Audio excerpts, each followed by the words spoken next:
नमस्कार,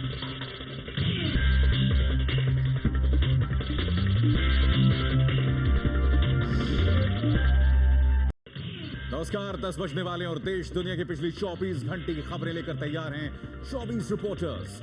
आगे बढ़ने से पहले देख लेते हैं कि आज की कौन सी 4 बड़ी अहम खबरें हैं।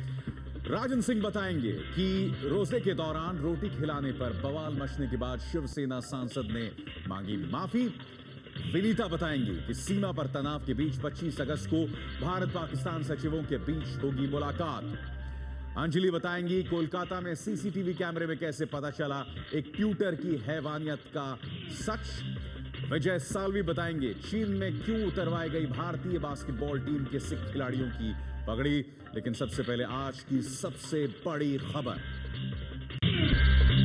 महाराष्ट्र सदन में हुई घटना के लिए शिवसेना सांसद राजन विचारे ने माफी मांगी है।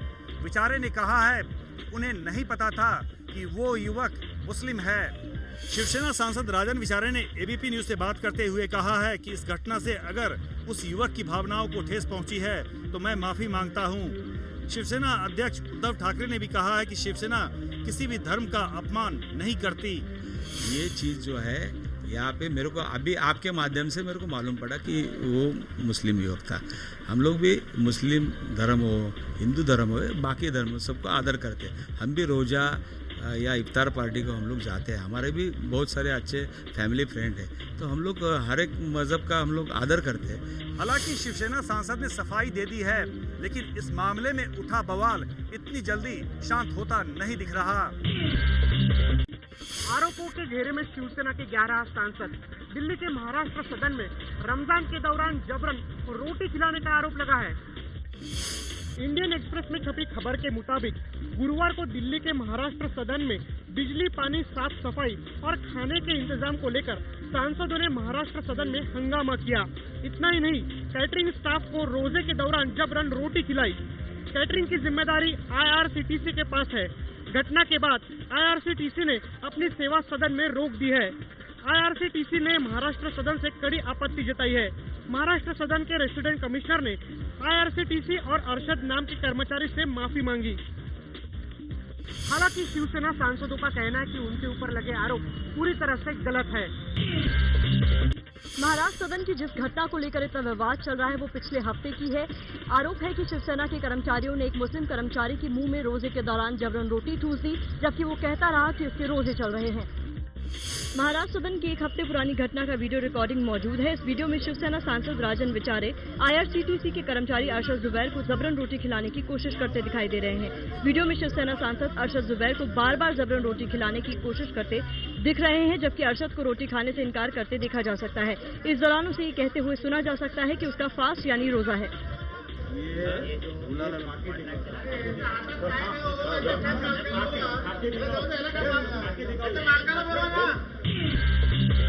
महाराष्ट्र सदन में रोजे के दौरान जबरन रोटी खिलाने के मामले को लेकर संसद के दोनों सदनों में जमकर हंगामा हुआ। लोकसभा में इस मामले पर जमकर तकरार हुई।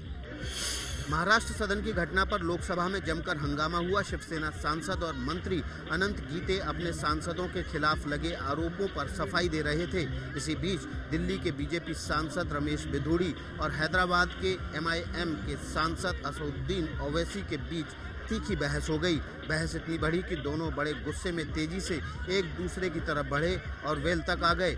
बाद में कुछ सांसदों ने बीच बचाव करके दोनों को शांत किया। दोबारा सदन शुरू होने पर बीजेपी सांसद रमेश बिधूड़ी ने अपनी हरकत के लिए सदन में माफी भी मांगी। महाराष्ट्र सदन में हुई घटना पर चर्चा की मांग लोकसभा के अध्यक्ष सुमित्रा महाजन द्वारा खारिज किए जाने पर कांग्रेस ने किया लोकसभा से वॉकआउट। स्पीकर सुमित्रा महाजन ने साफ कहा कि वो सदन में इस घटना पर चर्चा की इजाजत नहीं देंगी।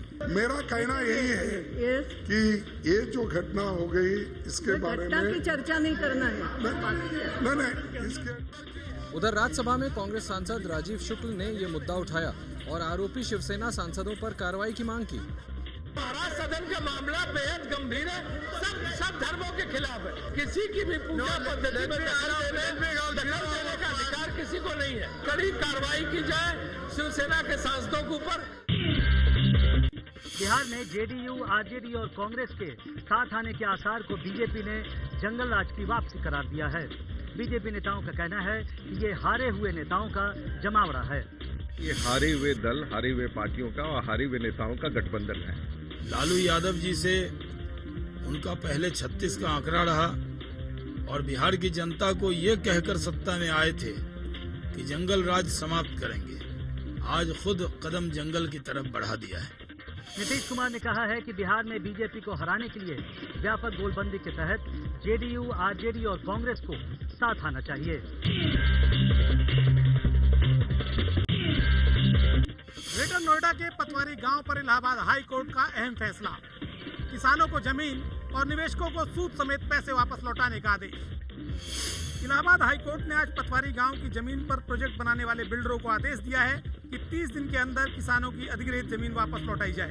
साथ ही हाई कोर्ट ने आम्रपाली सुपरटेक बिल्डर से निवेशकों के पैसे ब्याज समेत लौटाने के आदेश दिए हैं। इलाहाबाद हाई कोर्ट ने ग्रेटर नोएडा अथॉरिटी को फटकार लगाते हुए उनसे पिछले 10 साल में अधिग्रहित की गई जमीनों की जानकारी लोगों को देने को कहा है। कोर्ट ने कहा है कि अगर 30 दिन के अंदर उसके आदेश का पालन नहीं हुआ तो नोएडा अथॉरिटी के अधिकारियों के खिलाफ कोर्ट की अवमानना का मुकदमा दर्ज किया जाएगा।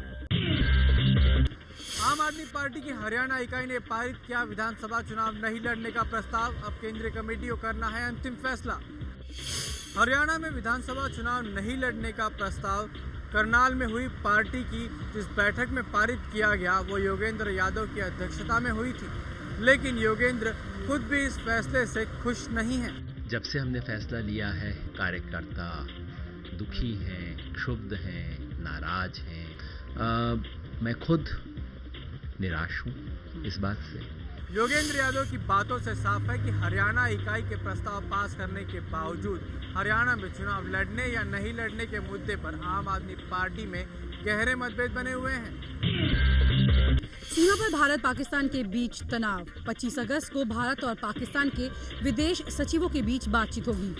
विदेश सचिव सुजाता सिंह ने पाकिस्तान के विदेश सचिव से फोन पर बात की और सीज फायर उल्लंघन का मुद्दा उठाया। बातचीत में विदेश सचिव सुजाता सिंह ने लाइन ऑफ कंट्रोल पर पाकिस्तान की तरफ से हो रही गोलाबारी में एक भारतीय फौजी के शहीद होने का भी मुद्दा उठाया है। विदेश मंत्रालय के प्रवक्ता सैयद अकबरुद्दीन ने बताया है कि विदेश सचिव से साफ कर दिया है कि जब तक सरहद पर शांति नहीं होगी तब तक दोनों देशों के बीच कोई सार्थक बातचीत नहीं हो सकती। मई में जब भारत और पाकिस्तान के प्रधानमंत्री मिले थे तो उन्होंने विदेश सचिव के स्तर पर बातचीत शुरू करने की पहल की थी। योग गुरु बाबा रामदेव ने दिया विवादित बयान। कहा सभी धर्मों का मूल वेद और हिंदुत्व है। लंका संस्कृति माया संस्कृति 2-3 हजार सालों में सिमट जाती है। 1,96,08,08,115 वर्ष पुरानी यदि कोई संस्कृति और सभ्यता है तो हमारी भारतीय संस्कृति है, वो हमारी वैदिक सनातन संस्कृति है, वो हमारा हिंदुत्व है। और हम यह किसी को नीचा दिखाने के लिए नहीं, अभी तो ये बताने के लिए कह रहे हैं कि सारे जितने भी धर्म, अध्यात्म और संस्कृति की परंपराएं हैं वो हिंदुत्व से निकलती हैं, वो वेद से निकलती हैं, वो हमारी सनातन आर्ष ज्ञान परंपरा से निकलती हैं और उस परंपरा में हमारा जन्म हुआ है, ये हमारे लिए गौरव की बात है। बाबा रामदेव ने ये बयान छोटे और मंझले उद्योग मामलों के मंत्री कलराज मिश्र की किताब हिंदुत्व एक जीवन शैली के विमोचन के मौके पर दिया। बाबा रामदेव का विवादों से पुराना नाता रहा है। कभी वो काले धन को लेकर अपनी टिप्पणियों में सुर्खियों में रहे हैं तो कभी समलैंगिकता को लेकर अपने बयानों से चर्चा में। आगे बढ़ते हैं और बात करते हैं दिल्ली की, जहां कांग्रेस में शीला दीक्षित को वापस लाने की मांग उठ रही है। दिल्ली की पूर्व मुख्यमंत्री शीला दीक्षित को फिर से दिल्ली की राजनीति में लाने की मांग। कांग्रेस विधायकों ने सोनिया गांधी से मिलकर उठाई मांग। ओखला के कांग्रेस सांसद आसिफ मोहम्मद का कहना है कि सिर्फ शीला दीक्षित एक ऐसी नेता है जो दिल्ली में पार्टी की मदद कर सकती है। शीला जी की एक लीडरशिप ने इस दिल्ली प्रदेश को, जो दिल्ली शहर को जो इंफ्रास्ट्रक्चर दिया, चाहे बिजली हो, चाहे पानी हो, चाहे सड़कें हो, फ्लाईओवर्स हो, वो शीला जी की एब्सेंस में कहीं ना कहीं दिल्ली की जनता आज ये महसूस कर रही है कि अपने आप को ठगा सा महसूस कर रही है। आसिफ मोहम्मद खान ने मंगलवार को सीलमपुर के विधायक चौधरी मतीन अहमद के साथ कांग्रेस अध्यक्ष सोनिया गांधी से की थी मुलाकात। बिहार बीजेपी में सीएम उम्मीदवारी का झगड़ा बढ़ा। सुशील मोदी ने कहा, समय पर चुना जाएगा नेता। बिहार में अगले साल होने वाले विधानसभा चुनाव में बीजेपी का सीएम उम्मीदवार कौन होगा, इस बात को लेकर बिहार बीजेपी में घमासान शुरू हो गया है। बिहार के पूर्व उप मुख्यमंत्री सुशील मोदी, भागलपुर से बीजेपी सांसद रह चुके शहनवाज हुसैन और बिहार बीजेपी के वरिष्ठ नेता नंद किशोर यादव तीनों ही सीएम पद का दावा ठोक रहे हैं। तो समय आएगा तो पार्टी तय करेगी और गठबंधन के लोग मिलकर तय करेंगे। इसलिए इस मुद्दे को लेकर कोई विवाद नहीं है। बिहार बीजेपी पूरी तरह एकजुट है और चुनाव में अभी 1 साल से अधिक का समय है। जब समय आएगा भारतीय जनता पार्टी का सेंट्रल पार्लियामेंट्री बोर्ड नेता के बारे में निर्णय करेगा। इसमें कोई मतभेद नहीं है, कोई अंतर्विरोध नहीं है। दूसरी तरफ बिहार में बीजेपी का साथ छोड़ने के बाद नीतीश कुमार ने लालू यादव की पार्टी आरजेडी से हाथ मिला लिया है। अलीगढ़ मुस्लिम यूनिवर्सिटी के प्रोफेसर वीसी के खिलाफ कमेंट करने के आरोप में निलंबित। आरोपी प्रोफेसर ने कहा कि फेसबुक पर कमेंट करने की आजादी होनी चाहिए। एएमयू के इतिहास विभाग के एसोसिएट प्रोफेसर सैयद अली नदीम रिजवी को विश्वविद्यालय के वीसी जमीरुद्दीन शाह के खिलाफ कमेंट करना भारी पड़ गया। प्रोफेसर रिजवी ने फेसबुक पर वीसी के बारे में लिखा था, माफ करना, आप जैसे 1000 मिलकर भी इरफान हबीब से मुकाबला नहीं कर पाएंगे। आपसे पहले वाले लुटिया चोर थे और आप बेअक्ल थी। विश्वविद्यालय की एग्जीक्यूटिव काउंसिल ने इस कमेंट को आपत्तिजनक बताते हुए प्रोफेसर रिजवी के खिलाफ कार्रवाई की सिफारिश कर दी, जिसके बाद उन्हें सस्पेंड कर दिया गया। प्रोफेसर रिजवी के वीसी की इजाजत के बिना अलीगढ़ से बाहर जाने पर भी रोक लगा दी गई है। यूपी में लखनऊ के मोहनलालगंज रेप केस में बीएसपी अध्यक्ष मायावती ने की सीबीआई जांच की मांग। कहा, तभी होगा झूठ का पर्दाफाश। मामले की सीबीआई से जांच होनी चाहिए, क्योंकि जो पोस्टमार्टम की जो रिपोर्ट आई है उसमें कहा उसके किडनी को लेकर एक विवाद खड़ा हो गया है, जबकि उस महिला ने अपने पति को किडनी डोनेट की थी। 16 जुलाई की शाम को हुई थी लखनऊ में रेप की वारदात के बाद पीड़िता के घर वाले भी कर रहे हैं सीबीआई जांच की मांग। तृणमूल कांग्रेस के सांसद तापस पाल को बलात्कार वाले बयान पर कोलकाता हाईकोर्ट ने लगाई कड़ी फटकार। कहा, सड़क के लोफर नहीं, सांसद हैं तापस पाल।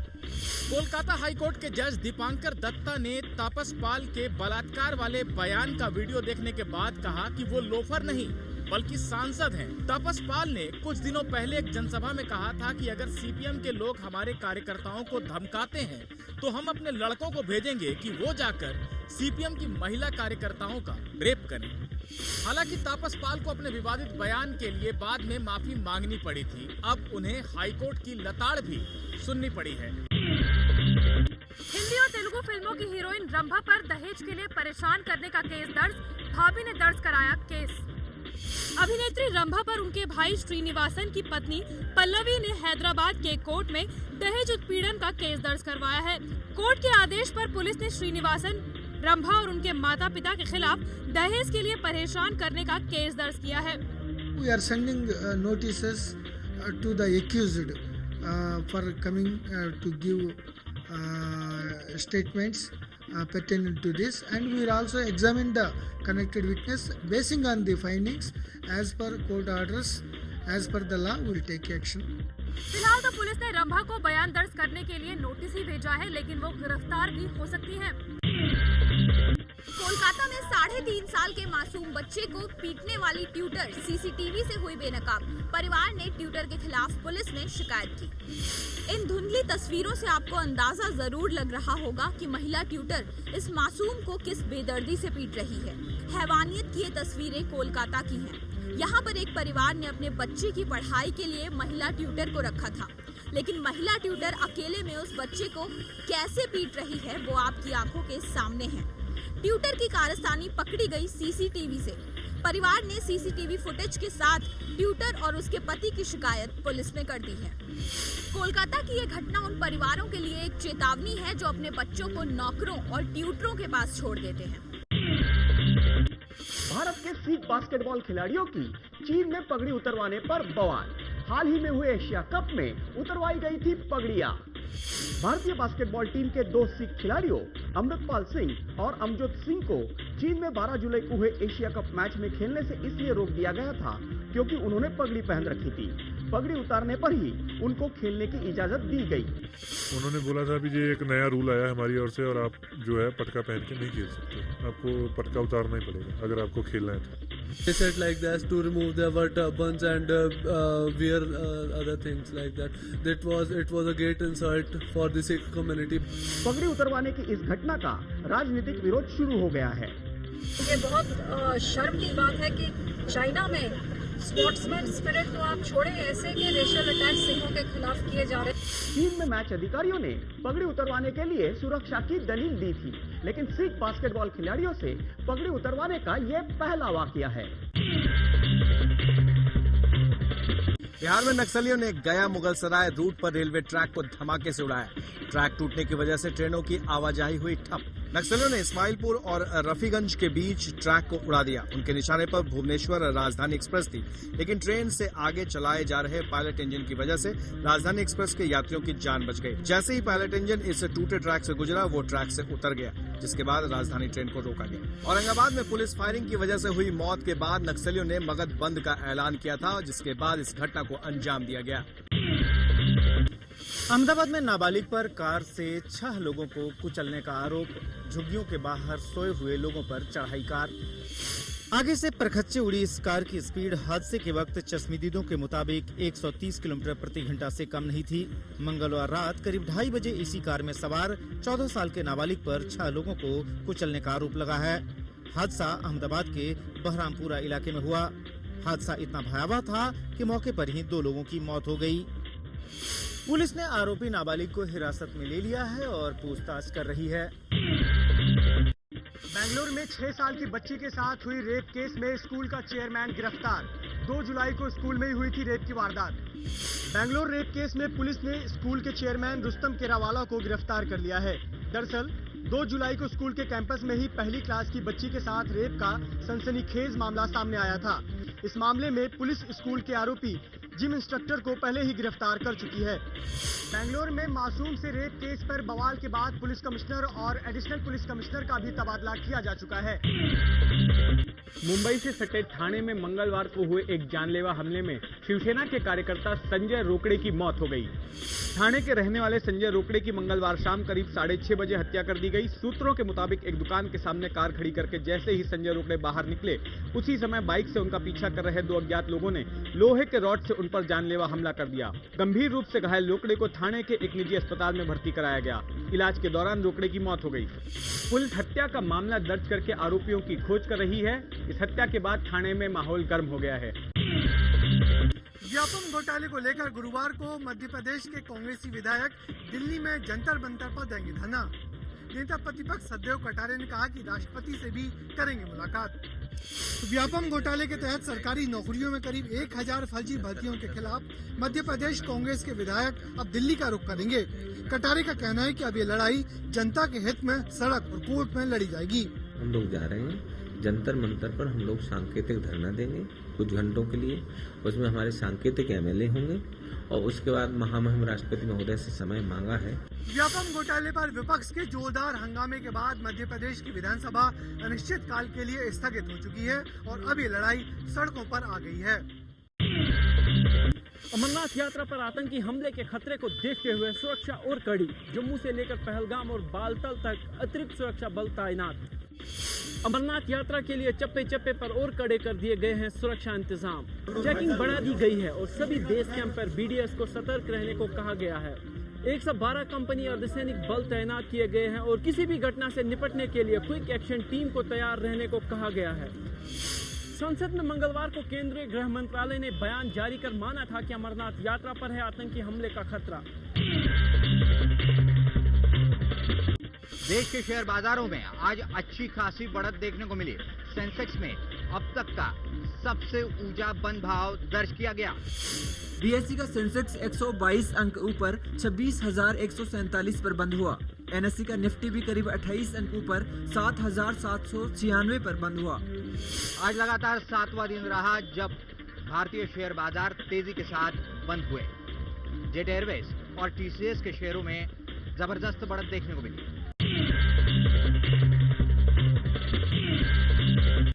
ताइवान में बड़ा विमान हादसा, 50 से ज्यादा लोगों की मौत। ताइवान के अधिकारियों के मुताबिक हादसा आपातकालीन लैंडिंग के दौरान हुआ। विमान राजधानी ताइपे से पेंगू द्वीप की उड़ान पर था। ये विमान ट्रांस एशिया एयरवेज का बताया जा रहा है। अधिकारियों के मुताबिक तूफानी मौसम में विमान आपातकालीन लैंडिंग की कोशिश कर रहा था। आपातकालीन लैंडिंग के दूसरी कोशिश में विमान दुर्घटनाग्रस्त हो गया। विमान में कुल 54 यात्री और 4 चालक दल के लोग सवार थे। पेंगू एक कम आबादी वाला द्वीप है और ताइपे से यहाँ दिन में औसतन 2 ही उड़ानें होती हैं। मंगलवार को ताइवान मातमो तूफान की चपेट में आ गया था। हालांकि तूफान का केंद्र चीन में था। इसके बावजूद ताइवान में भारी बारिश की चेतावनी थी।